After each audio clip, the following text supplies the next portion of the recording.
Hey, what's going on? My name's Peter. Drive a 2008 Lancer Evolution 10. Just installed this Eclipse AVN726e, and I just wanted to go over a few things about the head unit and some of the functionality that you get. So here we go.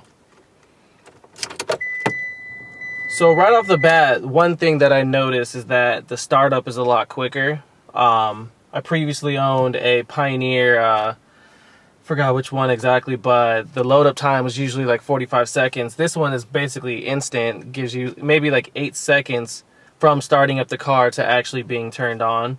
Right here, you have your regular FM tuner. You basically set all your channels to whatever you please, and you can either set it to FM, AM, all the basics.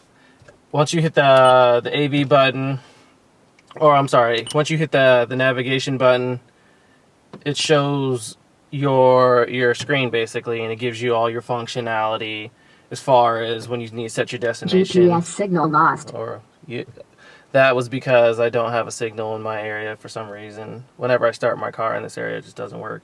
Well, anyways, moving on. So when you go to your menu, you can go to either manage or you can go to find. When you go to find, you can set your point of interest.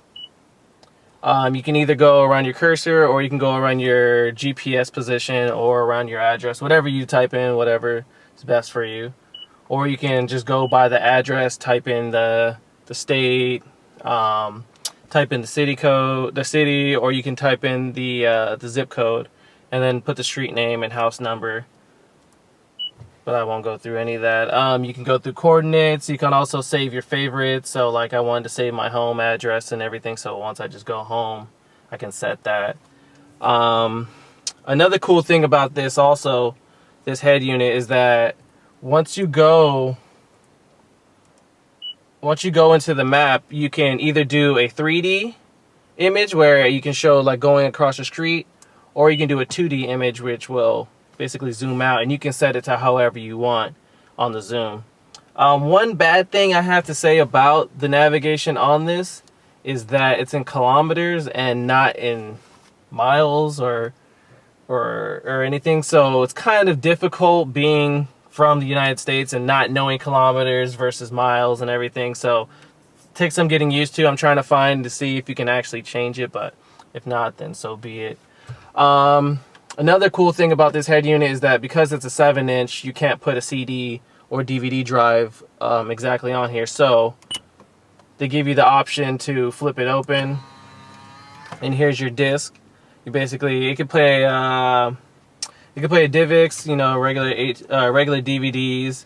It also comes equipped with USB plug-in, and it also is equipped with a SD card slot right here, as you can see. And then you can open up, and also another thing you can do is you can tilt it however you please, depending on how your car is actually positioned. But mine, because it sits a little higher, I can actually just tilt it all the way back. So yeah, that's that. Another cool functionality is that it already comes with a USB plug, so you can plug in your iPod. So I personally put mine in my center console area, and then you can have your iPod connected. Here you go. I have my iPod connected. Turn it on. You can see the name of the song that's playing that on the iPod. It says Eclipse and everything. To show it on the screen, you go through your menu and you select iPod, and you can go AV, and there you go. There's all your music. You can go through your list of music either by, this is by my playlist right here. It's pretty fast. Like when you push the button. On my Pioneer unit, it's kind of slow. I actually can go over the Pioneer unit. It's in my other vehicle, but yeah, it's really fast, and you can go through your menu as far as like your playlist. You go to your artists, albums, your genre. If you have video, you're gonna need the video iPod cable, which they sell separately. I don't know exactly how much it costs, but yeah, you can use that. So yeah, you can go through your artist. Here's all my music. You can go to common. and it shows the album that it's under, and then you can play either the whole album or you can go through the album and just play song by song. So it's pretty cool. I definitely would recommend this to anyone that is a video type of person that wants good sound with their music, especially because Eclipse gives you a good sound, and I honestly can't say anything bad about it except for this head unit. If you want to have a reverse camera, you have to buy the Eclipse reverse camera. I tried to buy an aftermarket one on eBay, and that ended up not working. So I'm basically stuck with having to buy the Eclipse unit, which is around $200. So looks like I gotta save up some more coin and purchase that. Last thing that I'm going to talk about is the functionality of the Bluetooth. So I have my BlackBerry Bold. There you go. I have it set up. I already paired it with my phone, so it gives you another good option is that it gives you the phone button on here. So all you do is hit the phone button. You can go through your history of who you called while you were in the car or who's called you. So you got your incoming and then your outgoing calls. But the thing is that my outgoing does not work because the BlackBerry Bold does not sync with this currently. So maybe they have to do like a firmware update with either the Eclipse unit or with the phone or both of them together. So yeah, you can either dial through here or you can dial from your cell phone itself and then just put it on your lap or somewhere in the car, and then you're able to use it. So yeah, like your phone book. See, I don't have mine set up, so I can't transfer anything. But here you go through the pairing. You know, you can either do a device search or you can allow connection, and then you go through all the pairing and everything. So that's basically it in regards to the whole unit.